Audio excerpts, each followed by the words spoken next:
jogo e o que vocês quiserem perguntar. Vontade, pessoal. Boa noite, pessoal. Como sei que estão todos esperando, né, que eu fale sobre esse assunto, e primeiro dizer que me entristece profundamente ter que falar de um assunto desses depois de ser campeão da Copa do Brasil. Mas sou extremamente grato a essa diretoria por ter confiado em mim em 2019, por ter acreditado em mim, por ter me colocado aqui. Sou extremamente grato ao Gabriel e por tudo que ele fez pelo clube e por mim. E o que eu posso dizer para vocês é que, sobre o afastamento do Gabriel, foi que, devido a um episódio ocorrido na final, eu fui comunicado pelo vice-presidente Marcos Braz de que ele não seria relacionado para esse jogo e para os próximos jogos até segunda ordem. E esse é um assunto total do Marcos Braz e ele vai explicar para vocês no momento que ele achar oportuno. Mas é um assunto do Marcos Braz e é isso. Esse é o meu pronunciamento sobre esse assunto que, como eu falei, me interessa profundamente porque gostaria muito de que não sujasse o título maravilhoso e incrível que ele conquistou por nenhuma extracampo. Então, espero que esse assunto se resolva o antes possível, porque todos os torcedores merecem que o Flamengo sempre esteja bem. Ok? Obrigado. Abrindo para as perguntas. Boa noite, Felipe.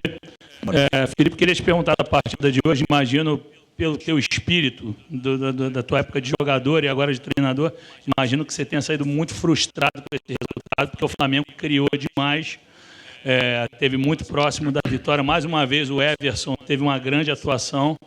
E, com todo respeito à recomendação, queria saber se você poderia falar mais sobre o assunto. Se não puder, eu entendo, mas eu tinha que tentar no meu papel. Tá? Obrigado. Sobre o jogo,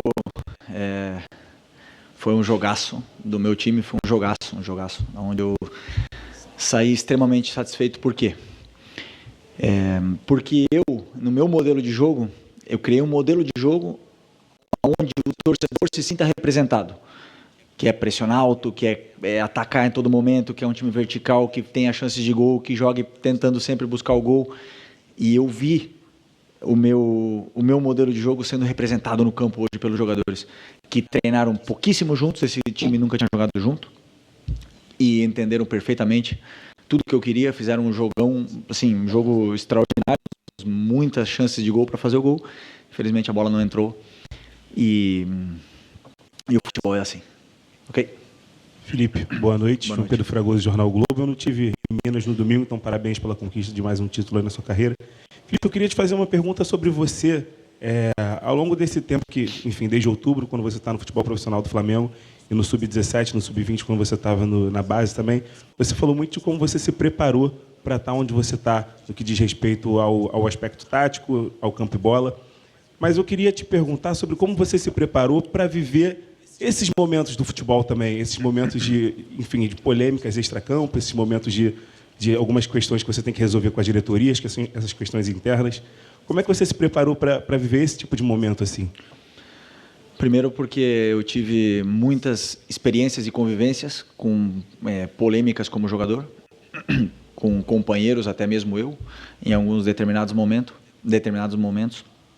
E essa experiência me leva a ter um rumo, um norte, mas a liderança que eu tenho é uma liderança natural, né? Sou como eu sou, eu não sou um ator, eu sou como eu sou. E isso não se prepara, isso se é. Só isso. Felipe, boa noite, Raíza Simplício da Gol Brasil. Eu queria que você explicasse para a gente ali a situação do pênalti, né? O Davi Luiz bateu o pênalti, não sei se ele pediu a bola para o Alcaraz é que vinha batendo os últimos 2 pênaltis, pelo menos ele bateu e converteu. Como é que foi essa situação ali? Você participou, não participou? Queria entender o que aconteceu. Participo de todas as escolhas do meu time, tudo que faz no campo, até os arremessos de laterais, as jogadas de escanteio, as jogadas de falta, as cobranças de pênaltis. E o Davi Luiz e o Alcaraz eram os 2 batedores da minha lista de hoje. O Davi Luiz treina todos os dias pênalti. O Charlie também treina praticamente todos os dias pênalti. O Davi tem uma média de acerto incrível. E acredito porque aconteceu, o Davi vai poder explicar melhor, né? Mas eu acredito que o Everson conhecia ele, alguma coisa assim. Ele acabou perdendo o pênalti, mas isso é absolutamente normal, porque o Charlie também poderia ter errado o pênalti e qualquer outro jogador está sujeito a errar um pênalti, né? Isso é treino, é prática e eu tenho plena confiança nos batedores que eu escolho. E se eu coloquei o Davi Luiz como um dos 2 batedores, porque depois dentro do jogo um se sente mais com mais confiança, outro com menos confiança, então eu sempre coloco 2 batedores. E se eu coloquei o Davi Luiz como batedor de pênalti é porque eu vejo ele treinar e sei da capacidade de bater pênalti que ele tem, porque é um jogador que já bateu pênalti em final de Champions League. Felipe, aqui, boa noite, Cícero Mel, da ESPN, dos canais Disney.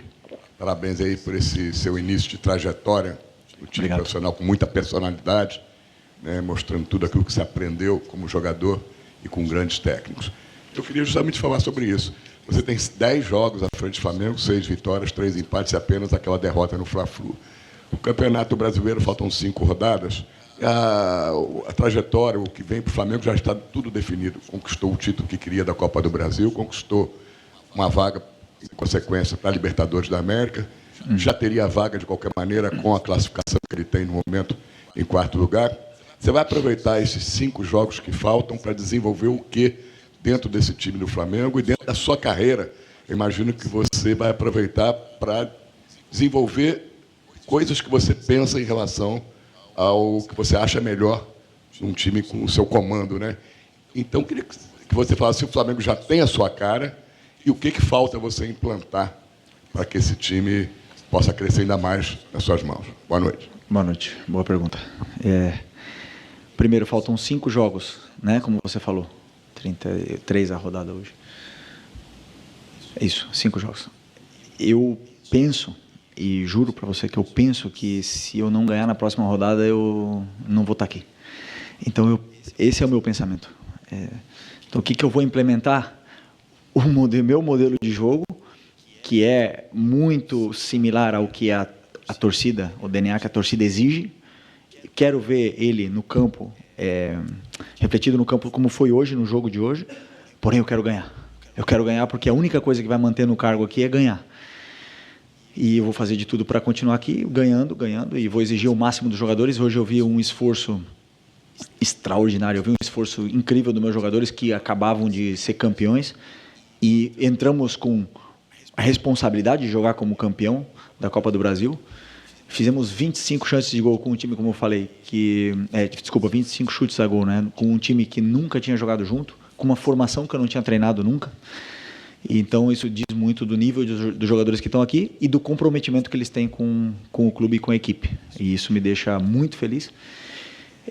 O que eu vou fazer nesses 5 jogos, eu vou fazer de tudo para ganhar o próximo jogo. E, se Deus quiser, eu vou estar daqui a 2 jogos também. Ok? Boa noite, Felipe. Bruna Medeiros, do Disfla. Hoje você escolheu iniciar com essa formação que você acabou de citar, que você não tinha treinado, 3 zagueiros e, pelo menos na minha avaliação, o time foi muito seguro defensivamente e também conseguiu criação de oportunidades, apesar de não ter feito gol. Esse esquema você está testando, já pensando na temporada que vem, você já vê, até você elogiou, né, no último jogo, falando que o Milito provou que o 3 zagueiros não é defensivo e tal, então você enxerga isso como um possível esquema para a temporada de 2025, como essa tentativa da temporada que vem, e também se você puder fazer uma análise sobre como se funcionou do jeito que você imaginou também. Obrigada. Eu acredito que todo time que luta para ser campeão, um time completo, um time muito qualificado, ele tem que dominar 2 sistemas, pelo menos. Esse é o meu pensamento, tá? Sobre futebol. Nós dominamos muito bem o 4-4-2, 4-2-3-1, que é similar. E hoje, esses jogadores provaram que dominam o 3-4-3, 3-5-2. Então, hoje, por que eu coloquei essa estrutura no campo hoje? Primeiro, pelos jogadores que tinham. A qualidade, a característica dos jogadores que estavam disponíveis para o jogo de hoje. Que vocês viram, eram esses que estavam disponíveis para o jogo de hoje, mais o Lohan, do profissional, mais o Cleiton. O Léo não tinha condições de jogo de hoje e até completou o banco. Então, em função das características dos jogadores que estavam hoje no campo, Esse, para mim, era o melhor sistema, que combinava muito com o jeito de para pressionar o jeito que o Atlético Mineiro joga. E foi, para mim, funcionou muito bem, porque o primeiro tempo eu praticamente não vi o Atlético Mineiro no nosso campo. Praticamente não vi. Vi só a gente, enquanto durou as forças, duraram as pernas, porque o jogo é feito de fases e a gente fez essa fase durar muito mais do que é o normal. Foram 65 minutos dentro do campo do Atlético Mineiro e, claro, depois, claro que essa fase muda um pouco, o Atlético melhorou no jogo, teve as suas chances, mas, como eu falei, fiquei muito feliz porque são jogadores que muitos deles não vinham jogando muito, vinham sem ritmo e fizeram um jogo muito bom. Felipe, boa noite. Boa Vinícius, noite. Sacramento, MS Web Rádio. Queria te dar os parabéns pela sua temporada. Ganhou o título no Sub-17, Sub-20 e também no profissional. Eu queria saber de você como é que você vai fazer agora com esses 5 jogos para rodar o elenco, né? Porque você teve vários desfalques. Você acabou de dizer que teve um 14º com o Léo Pereira, que completou o banco, mas não tinha condições. Como rodar o elenco quando até fatores externos acabam atrapalhando a tua escalação? Pendurados, suspensos, lesionados, jogador afastado. O que fazer para essas rodadas finais com tantos desfalques? Rodar o elenco, como você fala, em revezar os jogadores? Não, eu escolho os melhores para jogar todo o jogo, segundo as características dos jogadores e o que eu penso que é melhor para a equipe. Eu somente penso na equipe, no que é melhor para a equipe. E às vezes, como já falei outras vezes, é melhor uma característica de um zagueiro que outro, de um lateral outro, e eu penso no que é melhor para a equipe, é a única coisa que eu penso. Sobre os desfalques, não importa o número de desfalques que temos, o time que entrou hoje no campo é um time, só posso elogiar, um time grande, gigantesco, jogadores espetaculares que entraram no campo. Não tenho desculpa nenhuma para dizer, para dar depois do jogo de hoje com os jogadores que entraram no campo. Um time excelente, um 11 titular ali, e depois, claro, o banco recheado de garotos da base, aonde eu não vi, porque eu conheço também esses meninos, que era um jogo fácil para entrar, poderia queimar algum dos meninos, então segurei o máximo possível a substituição e não coloquei eles no jogo, mas com o elenco que eu tenho não posso dar desculpa, estou muito bem servido. Aqui é Felipe, boa noite, Boa Marcos noite. Martinho, do canal da KSRN. E Felipe, você participou no ano de 2022, né, de uma temporada que terminou com 2 conquistas históricas para o Flamengo. Porém, após essas 2 conquistas, o Flamengo acabou acumulando uma sequência negativa de resultados que acabaram ocasionando uma certa preocupação com a torcida. E na atual temporada, essa preocupação acabou sendo compartilhada também com um possível declínio, uma possível desmobilização da equipe após a conquista da Copa do Brasil, né? Pelo desempenho da equipe, visivelmente, isso não aconteceu. Te preocupou esse processo de desmobilização que poderia acontecer após um título como foi o conquistado contigo? Sinceramente, não. Desculpa, sinceramente, não. Eu conheço meus jogadores, eu vejo como eles treinam, isso é o primeiro. Depois eu vejo a ambição que eles têm.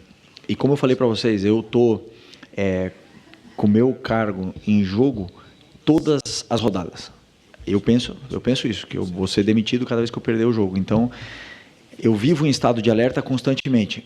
E quem não está no mesmo estado de alerta que eu, provavelmente não vai jogar. E eu vejo jogadores querendo, jogadores com ambição, jogadores no mesmo estado de alerta que eu. Então, isso me deixou muito tranquilo no treino de ontem, por exemplo, quando eu vi eles treinando. Eu falei, eu estou muito bem servido, eu não tenho dúvida sobre o meu time, eu não tenho dúvida sobre a minha escalação, eu não tenho dúvida nenhuma, porque eu vi os jogadores treinando e querendo ganhar o jogo. Além de carregar uma responsabilidade de jogar como campeão da Copa do Brasil. E todos os outros times vêm para vencer o campeão. E isso aí que nos motiva também cada vez mais. Como eu falei, a minha fome e ambição não param. Boa noite, Felipe. Boa noite. Bruno Castanha. Você falou do Flamengo um domínio amplo, 65 minutos. Você espelhou, né, a tua formação hoje com o time do Atlético. Mas você esperava, vindo dos outros 2 jogos da Copa do Brasil, essa falta, né, de espaço, ou hoje, não está no mano a mano, tem cobertura, já que você botou Michael e Bruno Henrique por dentro, para tentar atacar aquele espaço que na Copa do Brasil tinha muito e hoje faltou? Obrigado. Eu não entendi bem o contexto. Você acha que você se surpreendeu com a mudança do Atlético Mineiro, a questão de um pouco mais baixo, e hoje não está no mano a mano o tempo todo, como teve nas duas últimos jogos? Não, o Atlético Mineiro não veio completamente no mano a mano no primeiro jogo da final, eles deixaram uma sobra, e hoje foi a mesma coisa. Eu esperava que eles fossem vir assim, com uma sobra também, até mesmo pelos jogadores rápidos que a gente tinha na frente. Tínhamos Wesley, Ayrton Lucas, Michael e Bruno Henrique. Então, vir pressionar mano a mano no Maracanã com esses jogadores rápidos era um risco muito grande. Eu não esperava que eles viessem assim. E conseguimos, com esse tipo de jogador super perigoso, pressionante, que o Michael, o Bruno não pararam, e o Charlie, o Matheus, todos eles não pararam de pressionar os 90 minutos. Conseguimos impor o nosso ritmo, impor o volume de jogo que queríamos, sermos protagonistas do jogo, e somente faltou o gol. Então, eu não surpreendi, porém a formação e as peças, as características dos jogadores que foram a campo levaram com que o time tivesse esse domínio, na minha opinião, avassalador no primeiro tempo e parte do segundo. Aqui, boa noite, Felipe, Vinícius, canal Vini Rubro Negro, parabéns pelo título da Copa do Brasil.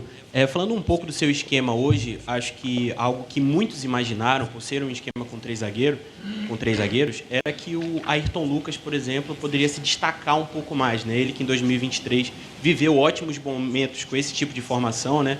Onde ele é um atleta que aparece muito ofensivamente, mas saiu até vaiado, acho que deixou um pouco a desejar nesse sentido. Queria saber que avaliação você teve da partida dele e como você vê esse momento do Ayrton Lucas e o que ele precisa para retomar a boa fase. O jogador vive de fases, ele obviamente que veio jogando o Alexandro nos jogos mais importantes, e como eu falei para vocês, eu acredito que o jogador, para render ao máximo, ele precisa de minutos e minutos e minutos e minutos, e o Ayrton não está passando pelo seu melhor momento, poderia afirmar isso. Mas, como eu falei, ele é de fases, o esquema hoje favorecia ele, mas atacamos muito pelo lado direito, porque o Wesley sim está numa grande fase. Então, e aí não favoreceu tanto o Ayrton naquele lado, e acabou favorecendo mais o Wesley pelo lado direito. Mas ele cumpriu bem a função que ele tinha para fazer, ele fez o que ele tinha que fazer, ele entrou na área quando tinha que entrar, marcou quando tinha que marcar, e cumpriu a função. Claro que sabemos que essa não é a melhor versão do Ayrton, porém, vou continuar dando carinho e esforço, e também gosto de falar dos que estão bem, né? Dos que sim estão numa grande fase, como é o caso do Wesley, do Everton e outros tantos jogadores.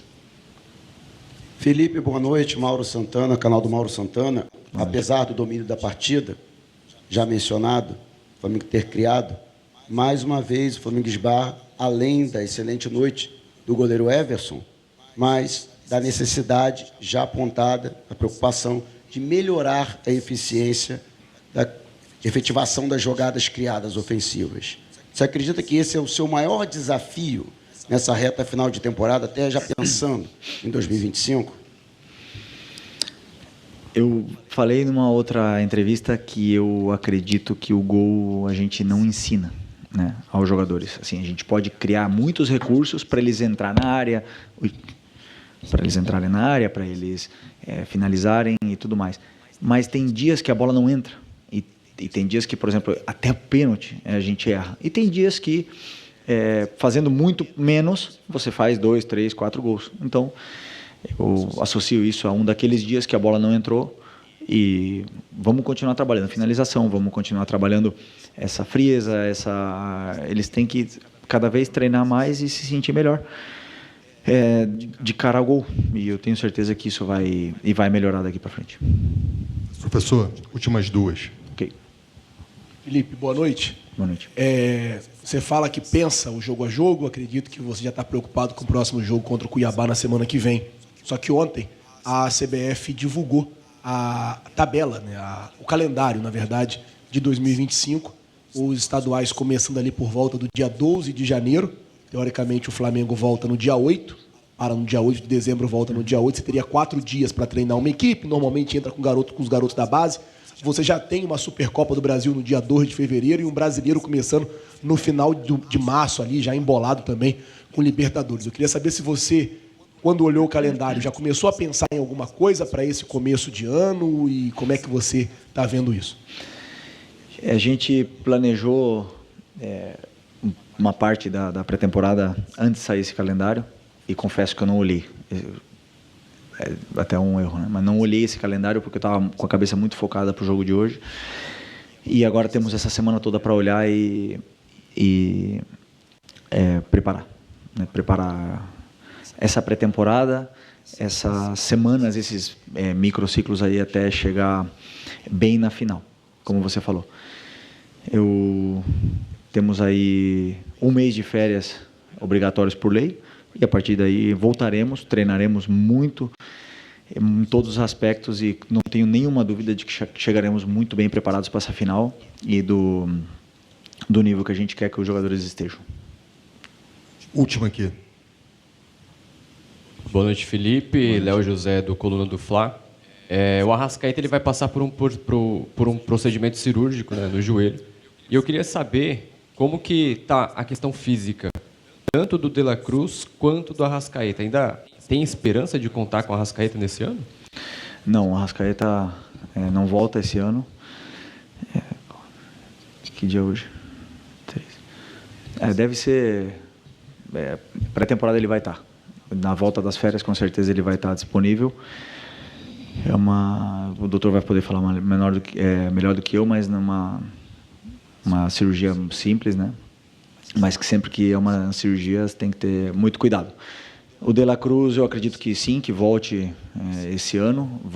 A minha esperança é que ele esteja contra o Cuiabá. Eu tinha esperança de que ele chegasse para a final, mas a lesão dele foi mais séria do que parecia. Ele está indo num processo perfeito de cicatrização, o departamento médico trabalha muito bem.